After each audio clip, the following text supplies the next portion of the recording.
Right here in the center of the trail, they could choose to go right and go towards town, or they could choose to go left towards the bridge. They went left.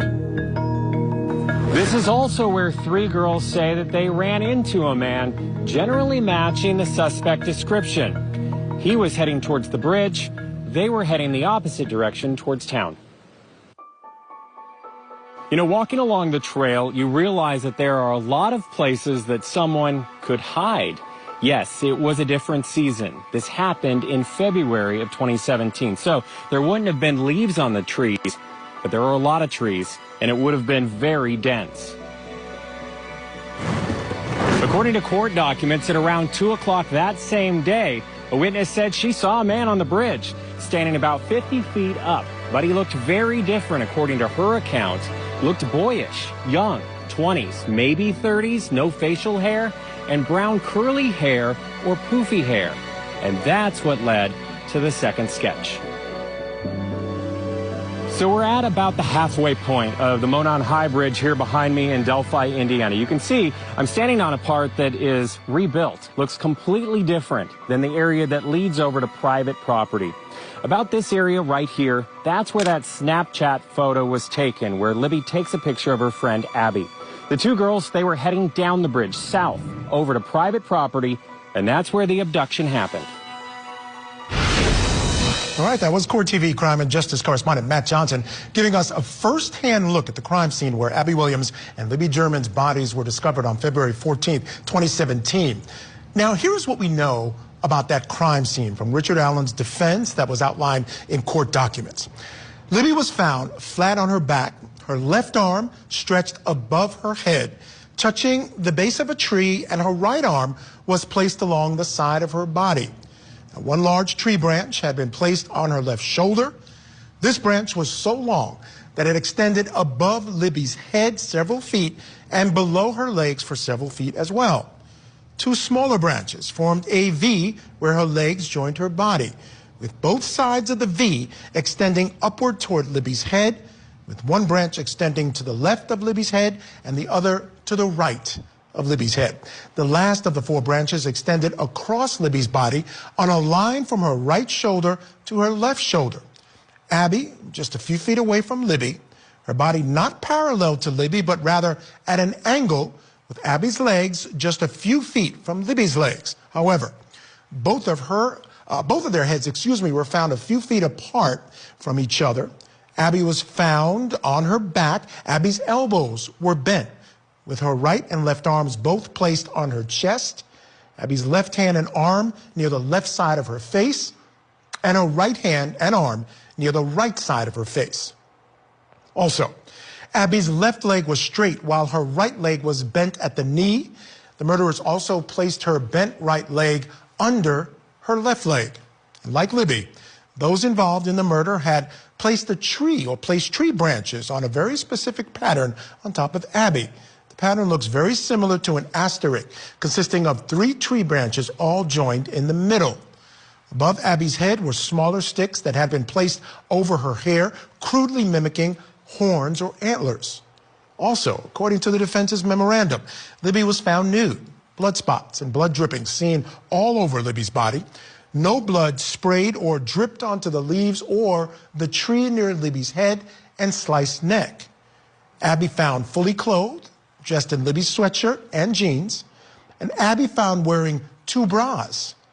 No blood on Abby's clothes, very little blood on Abby's body apart from the fatal wound on her neck.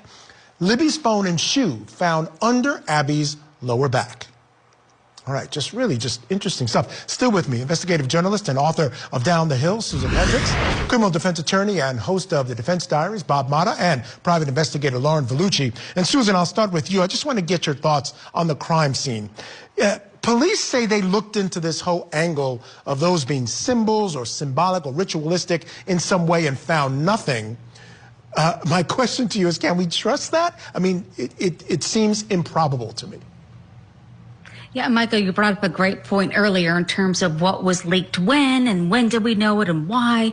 But because of everything we're seeing now, of course, we all analyze it and think what really happened. And I believe that maybe that's part of Judge Gull's issue in the most recent document saying none of this should have been out there for everyone to see. I mean, I covered it from the start, and the secrecy, I mean, it was so palpable. They wouldn't tell us anything, and it was frustrating to say the least. But I think maybe, I'm speculating here, that the two attorneys that Richard Allen had who are in this document thought all of this is too secret. There's so much secrets going on here that this is what should be allowed.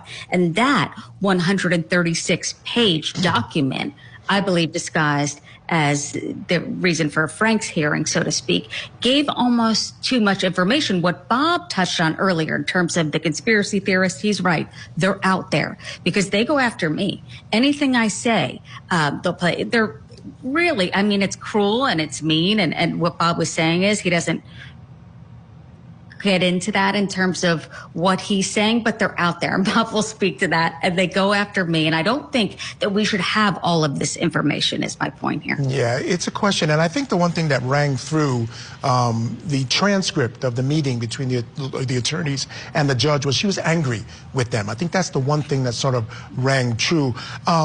Lauren, I have to ask you, you heard the description, we've read about the description of the crime scene. It doesn't feel like something that was done by one person. Just in your experience, what does that crime scene tell you? Yeah, just the fact alone that there was no blood on Libby. This was a heinous crime scene. And for someone to have done that, and we know how we have JSM, Joseph Scott Morgan, on the program all the time, how easily blood is transferred.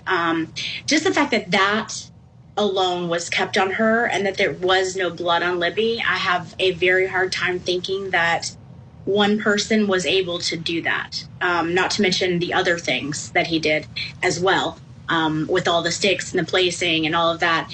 Now, could it have been done? Sure. Was it possible? Sure. Probable? No, I don't think so. I think it was more than one. And again, that goes to the defense's theory, which sounds to me a lot like it could be possible. Yeah, I agree. And of course, Richard Allen's defense claims that he is innocent. He's not one of the men, if there were more than one person to commit this crime. They blame the murders on an Odinistic, ritualistic killing or cult-type situation. In a defense memorandum, they state members of a pagan Norse religion called Odinism, hijacked by white nationalists, ritualistically sacrificed Abigail Williams and Liberty German. Now, the evidence shows that during his pretrial incarceration at Westville Correctional Facility, Richard Allen has been monitored, intimidated, and mentally ambushed by correctional officers who are also members of the Odinite cult. Now, these Westville Corrections officers boldly wore patches on their Department of Corrections uniforms that proclaimed, "In Odin we trust," along with another patch displaying symbols of Odinism. That's those interlocking triangles. Now, this is what those patches worn by the guards on their uniforms looked like. Now, Allen is being housed in the Westville Correctional Facility. And I do want to say, normally a defendant is housed in a county jail while awaiting trial, but Allen has been in a prison cell.